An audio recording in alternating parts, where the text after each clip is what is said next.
Assalamualaikum warahmatullahi wabarakatuh.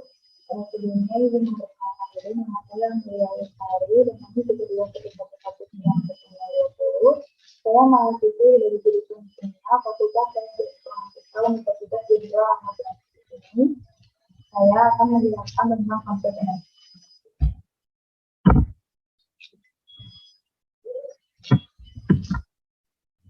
Energi itu energi dibagi menjadi energi kinetik dan energi potensial. Energi kinetik ini energi yang dipengaruhi oleh gerak, sedangkan energi potensial energi yang dipengaruhi oleh posisi. Satuan energi yaitu joule, namun terdapat satuan yang lainnya seperti kilojoule, kalori, kilokalori, kilowatt hour, dan lain-lain. Konsep energi yang lain adalah energi dapat diubah, namun energi tidak dapat dimusnahkan atau tidak dapat diciptakan. Hal ini sesuai dengan hukum termodinamika pertama dengan rumus Q sama dengan delta U ditambah W, di mana Q ini sama dengan kalor, delta U yaitu perubahan energi dalam, dan W sama dengan usaha. Dan terdapat contoh soalnya, jika kalor sebanyak 2000 Joule ditambahkan pada sistem, sedangkan sistem melakukan kerja 1000 Joule, berapakah perubahan energi dalam sistem? Jawabannya yaitu perubahan energi dalam sama dengan kalor dikurangi usaha, di mana dapatkan hasilnya yaitu 1000 Joule. Hukum yang kedua yaitu hukum termodinamika kedua, di mana hukum ini berbicara tentang mengubah energi dari satu bentuk ke bentuk lainnya. Semakin abstrak suatu benda, maka semakin homogen benda tersebut dan menghasilkan entropi besar. Secara alamiah, sistem akan selalu menuju homogen, sehingga entropi akan selalu semakin besar. Dalam termodinamika, ketika ada perbedaan suhu, sistem akan selalu menuju suhu yang homogen. Berikutnya yaitu ada daya. Daya adalah laju energi yang dihantarkan selama melakukan usaha dalam periode waktu tertentu. Satuannya itu yaitu joule per second atau yang biasa kita kenal dengan watt. Dalam fisikanya, daya disimbolkan dengan persamaan berikut. Daya sama dengan usaha dibagi waktu. Daya persamaan di atas, maka kita juga bisa mengubah rumus daya menjadi daya sama dengan daya dikali jarak dibagi waktu sama dengan daya dikali kecepatan. Dan terdapat contoh soalnya yaitu sebagai berikut. Selanjutnya energi kinetik. Energi kinetik yaitu energi yang dipunyai benda karena geraknya. Jika suatu benda memiliki massa dan kecepatan, maka benda tersebut disebut energi kinetik.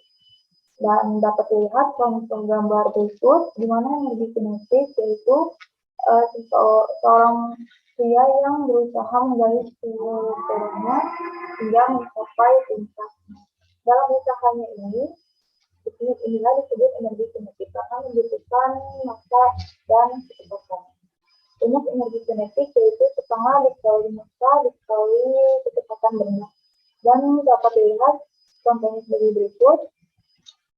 Sepeda motor memiliki massa 1000 kg dengan kecepatan motor 60 meter per second. Ditanyakannya, berapakah energi kinetik dari sepeda motor itu saat dia mendadak? Jawabnya yaitu setengah dikali M dikali V kuadrat, dimasukin angka-angka yang tadi soal dan ketahuan energi kinetiknya itu 180.000 Joule.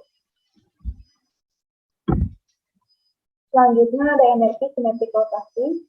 Energi kinetik rotasi adalah energi yang terkandung di dalam sebuah objek yang dapat juga. Energi kinetik rotasi adalah energi yang terkandung di dalam sebuah objek yang dapat juga yang sedang berputar. Alih-alih menggunakan kecepatan pada energi kinetik, di sini ia menggunakan kecepatan sudutnya. Dan terdapat rumusnya, energi kinetik sama dengan setengah dikali momen inersia dikali kecepatan sudut. Contohnya, sebuah roda berbentuk silinder tegak berjari-jari 10 cm dan bermassa 5 kg. Jika roda tersebut diputar pada sumbunya dengan kecepatan sudut 5 radius per second, maka energi kinetiknya adalah pada soal diketahui ya jari-jarinya 10 cm, kita ubah dulu ke dalam meter, yaitu didapatkan hasilnya 0,1 dengan massa 5 kg dan kecepatan sudutnya 5 radius per second. Dan sebelumnya kita cari dulu momen inersianya dengan cara setengah dikali massa dikali jari-jari kuadrat dan didapatkan Newton atau 0,025 kilometer per second. Cara menghitung energi kinetiknya dengan cara setengah dikali momen inersia yang tadi sudah didapatkan dikali kecepatan duduknya. Didapatkan hasil energi kinetiknya sebanyak 0,3125 Joule. Energi potensial. Energi potensial ini yaitu energi yang dimiliki oleh benda karena posisi terhadap suatu acuan.